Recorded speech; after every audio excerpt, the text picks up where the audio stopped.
Welcome பிடிஎம் cinema உங்களை அன்புடன் வரவேற்கிறது. நமது கேப்டன் விஜயகாந்த் அவருடன் இணைந்து நடித்த நடிகைகள் என்னென்ன திரைப்படங்கள் வெற்றியை கொடுத்தது, தோல்வியை கொடுத்தது என்று தான் நம்ம வீடியோல பார்த்துட்டு இருக்கிறோம்.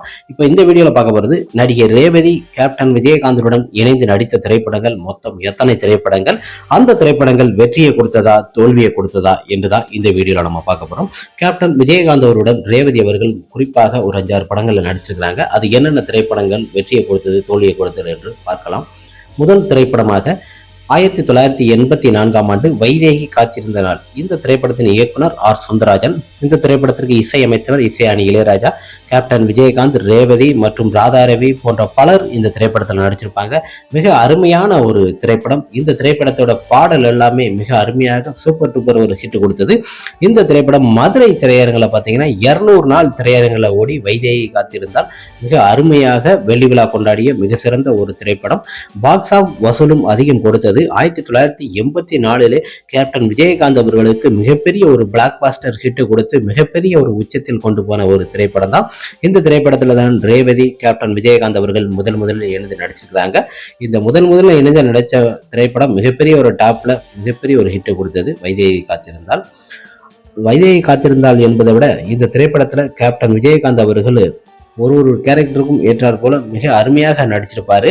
ஒரு பாதியில பாத்தீங்கன்னா பாட்டு ஃபைட்டு எல்லாமே இருக்கும். இன்னொரு இதுல பாத்தீங்கன்னா கேப்டன் விஜயகாந்த் அவர்கள் கொஞ்சம் மைண்ட் சரியில்லாம நடிச்சிருப்பாரு. இருந்தாலும் படம் பிளாக் பஸ்டர் மிகப்பெரிய ஒரு வெற்றி.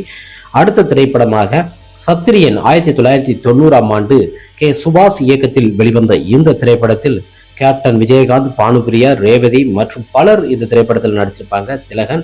இந்த திரைப்படம் சத்திரியன் மிக அருமையான ஒரு திரைப்படம். ஃபுல் அண்ட் பாத்தீங்கன்னா ஒரு ஆக்ஷன் திரைப்படமாக தான் இருக்கும். பகுதி வர இடைவேளை வர கேப்டன் விஜயகாந்த் அவர்கள் அப்படியே வெள்ளை வேஷ்டி சட்டை, அந்த முறுக்கு மீசை அப்படியே இருக்கும் பாருங்க, ஒரு சின்ன ஸ்டைலு. அந்த ஸ்டைலு லுக்கிங் எல்லாம் சத்திரியன் திரைப்படத்தை இன்றும் அடிச்சு கொடுக்க முடியாது. இந்த திரைப்படம் திரையரங்கில் பார்த்தீங்கன்னா 200 நாள் மிக பிரமாதமாக ஓடி மிகப்பெரிய ஒரு வெற்றி கொடுத்தது. இந்த திரைப்படத்துல கேப்டன் விஜயகாந்த் அவர்கள் ரேவதி அவங்கள திருமணம் பண்ணுவாரு. ட்ரெயின்ல துரத்திக்கிட்டே இருப்பாங்க. அதுல கெடுத்துருவாங்க வில்லங்க எல்லாமே. அந்த டயத்துல கேப்டன் விஜயகாந்த் அவர்கள் இவளை நானே கல்யாணம் பண்ணிக்கிறேன்னு சொல்லிட்டு கல்யாணம் பண்ணிட்டு ரேவதி அந்த குழந்தை குட்டியோட சந்தோஷமான ஒரு லைஃப்ல போயிட்டு இருக்க திரைப்படம் தான். அவங்களோட குடும்பத்தை எல்லாமே கொன்றுவாங்க. படம் ஒன்று விறுவிறுப்பாக மிக அருமையாக எடுக்கப்பட்டது. திலகத்தோட வசனம் எல்லாம் மிக அருமையாக அமைந்த ஒரு திரைப்படம் தான் சத்திரியன். மிகப்பெரிய பாக்ஸ் ஆஃப் வசூல், மிகப்பெரிய சூப்பர் டூப்பர் ஹிட். அடுத்த திரைப்படமாக என் ஆசை மச்சான் 1994ஆம் ஆண்டு ஆர் சுந்தரராஜன் இயக்கத்தில் வெளிவந்தது.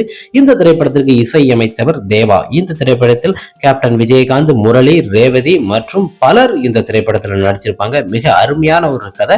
இந்த கதாபாத்திரத்தில் ரேவதி அவர்களும் கேப்டன் விஜயகாந்த் அவர்களும் பார்த்தீங்கன்னா ஒவ்வொரு கேரக்டரும் ஒரு சுட்டித்தனமான இதுல இருப்பாப்புல. தாயம்மா என்ற அந்த கேரக்டர்ல கேப்டன் விஜயகாந்த் அழைக்கிற ரேவதியை அந்த வசனங்கள் இன்றும் திரைப்படங்களை டிவியில பார்க்கும்போது பார்க்கும்போது பார்த்தீங்கன்னா நல்ல வரவேற்பு. இந்த திரைப்படமும் பார்த்தீங்கன்னா 145 நாள் திரையரங்கில் ஓடி மிகப்பெரிய ஒரு பிளாக் பாஸ்டர் வெற்றியை கொடுத்தது. பாக்ஸ் ஆஃப் வசூலும் அதிகம் கொடுத்தது. இந்த திரைப்படத்தில் அண்ணன் தம்பிக்குள்ள ஒரு ஒற்றுமையா இருக்கும் மாதிரி இந்த திரைப்படத்தில் ரேவதி அவங்க கேரக்டர் மிக அருமையாக கிராமத்து பெண்ணாக நடித்திருக்கும். ஒவ்வொரு வசனமும் என்னாசை மச்சான் என்ற பாடல் மிக அருமையாக பட்டி தொட்டியெல்லாம் ஒழித்து இன்றும் பேசப்படும் பொழுது ராசிதான் கை ராசிதான் என்ற பாடலும் மிக அருமையாக அமைந்த ஒரு திரைப்படம். இந்த திரைப்படம் மிகப்பெரிய ஒரு பாக்ஸ் ஆஃப் வசூல் மிகப்பெரிய ஒரு ஹிட்.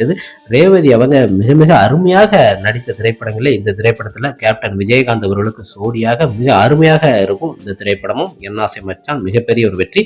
அடுத்த திரைப்படமாக காந்தி பிறந்த மண் 1995ஆம் ஆண்டு ஆர் சுந்தரராஜன் இயக்கத்தில் வெளிவந்த இந்த திரைப்படத்திற்கு தேவா அவர்கள் இசையமைச்சிருப்பார். இந்த திரைப்படத்தில் கேப்டன் விஜயகாந்த் அவர்கள் இரட்டை வேடத்தில் நடிச்சிருப்பார்கள். அப்பா புள்ள என்ன அப்பாவு கேரக்டர்ல தான் அப்பாவுக்கு அம்மாவா ரேவதி நடிச்சிருப்பாங்க.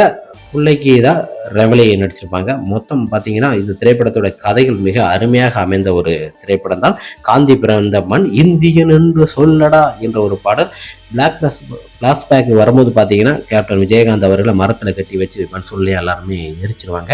அந்த சீனெல்லாம் மிக அருமையாக இந்த திரைப்படத்தில் அமைஞ்சிருக்கும். இந்த திரைப்படத்தில் உள்ள பாடலும் மிக அருமையாக அமைஞ்ச ஒரு திரைப்படம். இந்த திரைப்படத்தை எல்லாருமே தோல்வின்னு சொல்லுவாங்க. ஆனால் இந்த படம் தோல்வியெல்லாம் ஒன்றும் கிடையாதுங்க. இந்த திரைப்படம் 80 நாள் திரையரங்கில் ஓடி நல்ல வசூல் தான் இந்த திரைப்படம் காந்தி பிறந்த மண் திரைப்படம் கொடுத்திருக்குது. மிக அருமையான ஒரு திரைப்படம் காந்தி பிறந்த மண். பாட்டும் மிக அருமையாக இருக்கும். கேப்டனோட ஒரு ஸ்டைலும் லுக்கிங்காக அமைந்த திரைப்படம் காந்தி பிறந்த மண் வெற்றி. ஓகே ஃப்ரெண்ட்ஸ், நமது கேப்டன் விஜயகாந்த் அவர்களுடன் நடிகர் ரேவதி அவர்கள் இணைந்து நடித்த திரைப்படங்கள்ல வெற்றியை கொடுத்ததா தோல்வியை கொடுத்ததா என்று பார்த்தோம். 4 படமே மிகப்பெரிய ஒரு வெற்றி திரைப்படமாக தான் அமைஞ்சது. ரேவதி அவங்க கேப்டனுடன் இணைந்து நடித்த வைதேகி காத்திருந்தால், சத்திரியன் மற்றும் என்னாசை மச்சான், காந்தி பிறந்தமன் போன்ற படங்களை பார்த்தோம். ஓகே ஃப்ரெண்ட்ஸ், இது மாதிரி மற்ற நடிகரை பற்றி கூட கமெண்ட் பாக்ஸ்ல கமெண்ட் பண்ணுங்க.